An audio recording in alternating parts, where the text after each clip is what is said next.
Donc vous avez maintenant acquis les bases de Node.js. Vous savez l'utiliser en ligne de commande, nous l'avons vu dans le chapitre précédent. Cette fois, dans ce chapitre, on va s'intéresser à la configuration complète d'un projet Node.js directement. Donc l'objectif va être de vous apprendre à structurer correctement vos fichiers, à utiliser les dépendances avec NPM et forcément à utiliser des tâches avec des scripts.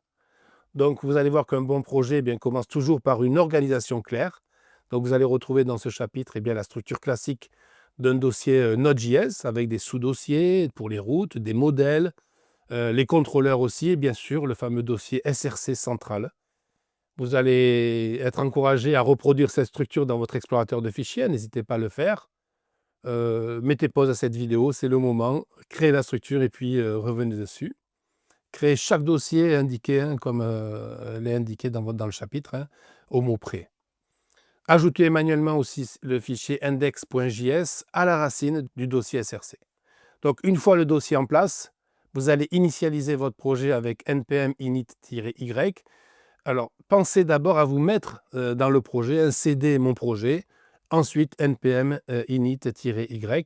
Donc, vous allez voir que le fichier package.json qui contient toutes les métadonnées du projet va s'exécuter, donc qui contient le nom, version, le script et les dépendances. Donc là, ce fichier est la base même de votre configuration. Donc lancez la commande dans votre terminal, ouvrez le fichier qui va être généré, donc package.json, pour bien comprendre ce qui a été généré à l'intérieur. Bien sûr, c'est le monde important pour vous, c'est de tester, assimiler bien sûr le rôle de ces différents champs. Donc ensuite, vous allez aborder dans le chapitre l'installation de dépendances comme Express. Vous allez voir comment utiliser Save Dev pour les modules qui sont vraiment réservés au développement, comme Nodemon par exemple. Donc suivez bien les exemples de commandes qui sont ici indiqués dans le chapitre.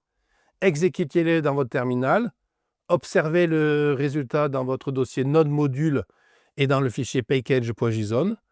Voilà, mettez encore une fois les vidéos en pause à chaque fois pour permettre de tester tout cela. Un autre point important aussi, c'est le fichier gitignore. Donc, il va vous permettre d'exclure certains mouvements de votre fichier. Alors, tout ce qui concerne le versionning, comme non-module, les logs ou les fichiers de configuration. Pourquoi? Parce que lorsque vous allez peut-être basculer votre projet sur un environnement GitLab, ça vous permettra de ne pas mettre tous vos fichiers de versionning ou de configuration. Donc, reproduisez aussi l'exemple qui vous est donné ici dans le chapitre. Testez-le avec les commandes de Git pour voir que les fichiers ont bien été ignorés. Vous verrez, cela fonctionne très bien. Ensuite, vous allez avoir les scripts NPM. Grâce à eux, vous allez pouvoir automatiser le lancement de votre serveur, le redémarrage automatique aussi avec Nodemon. Dans le fichier package.json, là encore, vous allez pouvoir déclarer vos scripts comme ils sont montrés ici dans votre exemple. Par exemple, dev.nodemon src index.js.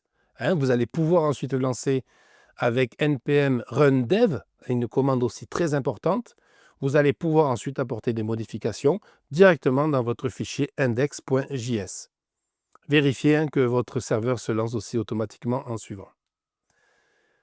Donc dans ce chapitre, tout repose sur la mise en pratique. Donc ne vous contentez pas juste de lire ou même de regarder cette vidéo, vraiment ouvrez votre terminal, créez-vous un projet, exécutez les commandes, observez les effets. Cela ne marchera peut-être pas du premier coup, retestez, voyez les différentes erreurs qui vous sont proposées, corrigez-les une par une, faites des recherches sur l'installation liée à Node et vous verrez, tout se fera petit à petit. Donc vous allez gagner comme ça en efficacité, en confiance et vous verrez ensuite dans la force de pratiquer, ce sont des automatismes que vous allez prendre maintenant avec Node.js.